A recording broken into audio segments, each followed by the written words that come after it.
Hi, and welcome back to Basement Backgammon. On this episode, we're going to be talking about a multi-game set that I own.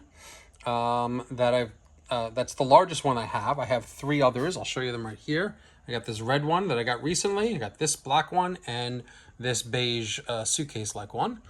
And this was the largest one. This is made by AP Games, most likely in the 1930s. It's got some handle hardware here because it's so heavy and large that enables you to pick it up on both sides. It does not have a handle in front, however. It does have a lock in front, although I don't have the key. And it did have a nameplate of some sort here at one point, because I see 4 holes in the case, some sort of nameplate. But it does have a handle, which would indicate to me that this was meant to be kept in a parlor and not necessarily traveled with. These parlor sets, which is not a terrible name for them, a parlor set, they date back to at least the 1880s. I've seen examples of this, although not with the games that are inside here. But I've seen examples of games inside of a multi-game set that was used in the Victorian era. And this is sort of the more modern version of that in the 1930s, which included games that were popular at that time. And I'll show you in a minute just what those games are. So let me open this up. There goes my heater. When I open this up, I'm going to have to very carefully use my hand. And this set opens up. There is a piece of hardware that keeps it from opening up to 90 degrees. And the reason I have to use my hand is because the straps that keep in these items that are stored on the top of the case. You can see there's a piece of felt here, and there's 2 items stored here, which I'll show you in a second. These straps have broken off due to age, due to the extreme age of the leather. They've broken off over here and over here. I don't even have this one anymore. This one broke off relatively recently. Used to be able to it was like this, and you would snap it in, and it would keep those items in place. But now, when I open it, because those straps are gone, they tend to fall into the field here, into the area. So let's open it up and see what we have here. So first, the backgammon board. Backgammon is one of the items that comes in here. It's an older set. This is definitely AP Games. A lot of items on here are branded as AP Games. That's how I know it's AP Games. And as you can see, we have the older lock hardware on the backgammon board. It's a very thin set. It's not meant to store anything but the checkers. When we open it up, you have a very standard 1930s style points in red and white. You have a box, which I'm not 100% sure whether or not this box is original. Probably not, but it seems to fit the checkers really well. As you can see, you got 30 yellow, 30 red. These are old style Bakelite in the AP Game style with the dish, the finger dish, which is very common. On camera, these show up a little more yellow than they are. They're actually a little bit muted, which is very typical of the old Bakelite from the 30s, and the red as well. Not a ton of swirl in it. A little bit, not much. You can see just a little bit of swirl there in the red. No swirl at all in the yellow. It's very matte, which again is typical. And it also comes with what I imagine are Bakelite dice in yellow and red. Yellow with red pips and red with white pips, which would match the colors here. So this was meant to be stored this way. And then the other thing we have in here, in the back of the case, is a simple cardboard board that you open up, and it can be used for checkers or chess. Where is this? Here it is. Okay, good. It's very stained at the moment. It's hard to see, but it's dirty, and there's a stain over here. But what you can see is the logo. The AP logo was stamped in over here in gold. And over here as well in the other corner, although it's not quite as visible on this one. So definitely an AP Games piece of cardboard that has lasted since the 1930s is my guess.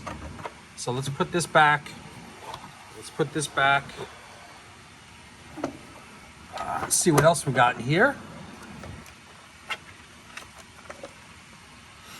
First thing you see is a piece of felt. I'm going to open up the felt. And what you see is a roulette table. It's a roulette field. These were common in these multi-game sets, especially from the 30s. Roulette was pretty popular. You could play it at home. There is an 8-inch roulette wheel.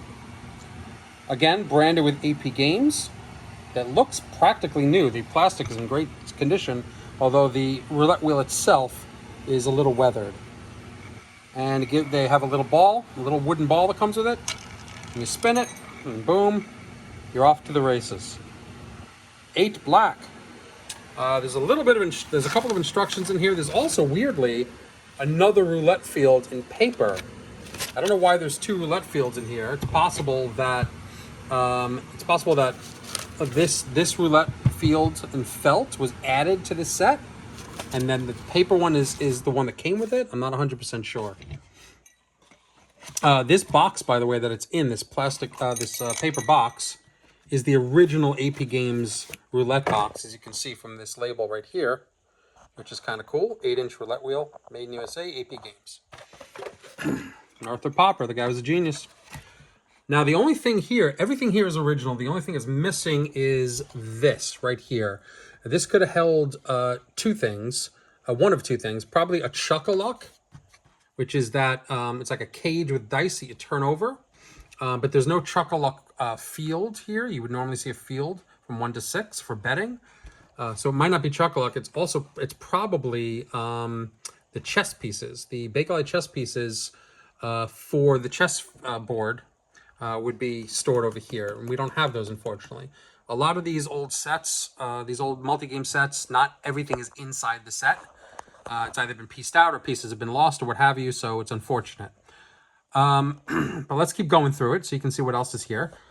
These pieces here are the checker pieces. Now, I already showed you the Bakelite backgammon pieces. I thought these were also backgammon pieces, but it turns out these are the checker pieces to be used on the checkerboard.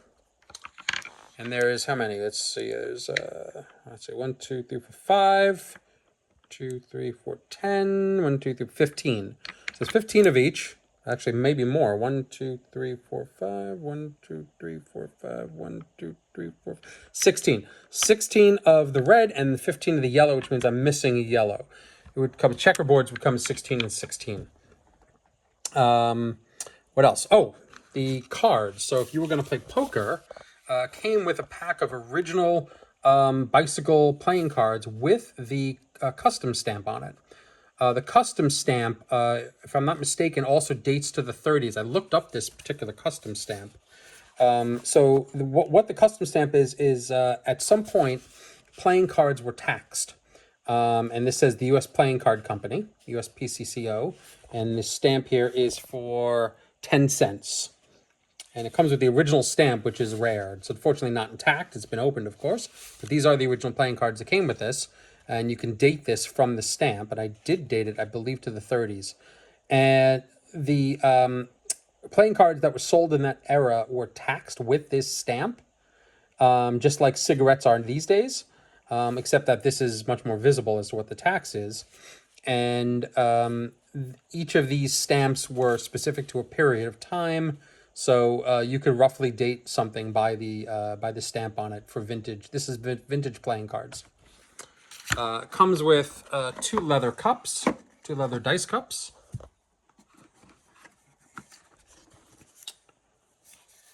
Perfectly nice cups. It comes with a cube.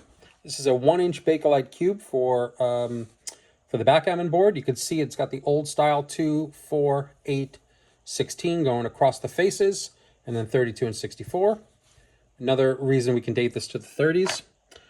It's got a cribbage board over here, and the pieces of the cribbage board are in here. And as you can see, there they are. They store in here, and you got 4 pieces. Let me put that back in.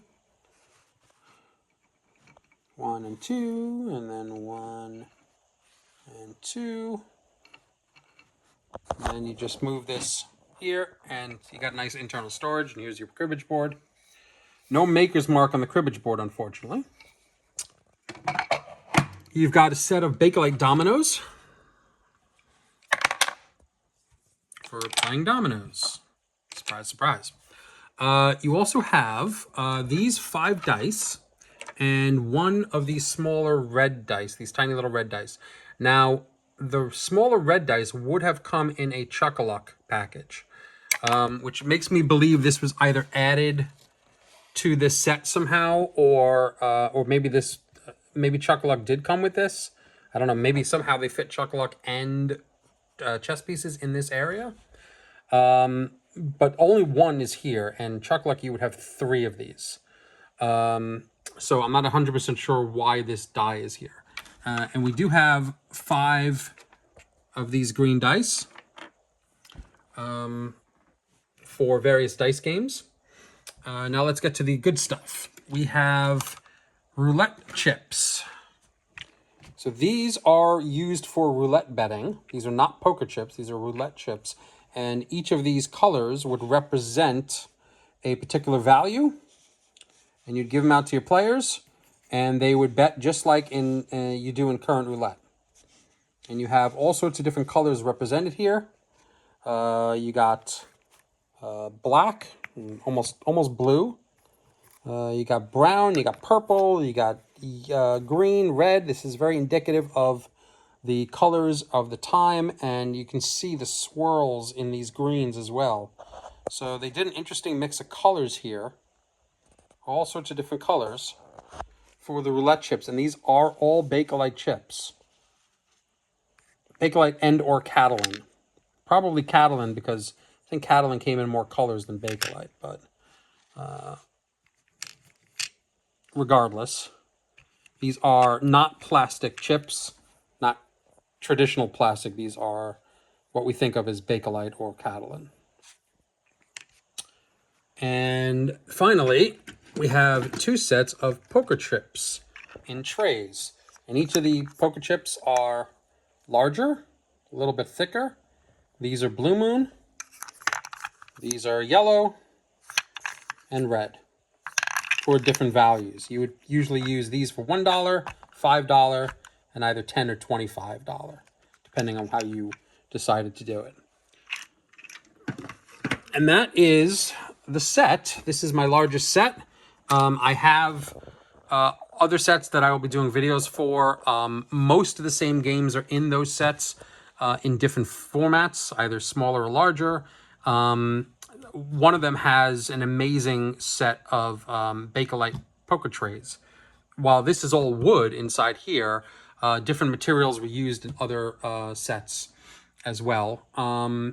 And they also have different games. I have a Chuck-a-Luck game in one of them, so you'll be able to see that in a future video. Anyway, I hope you enjoyed this. This is an interesting historical artifact that would be in someone's home that was entertaining. You want to come over? I got game in a box. Hope you enjoyed this. See you later.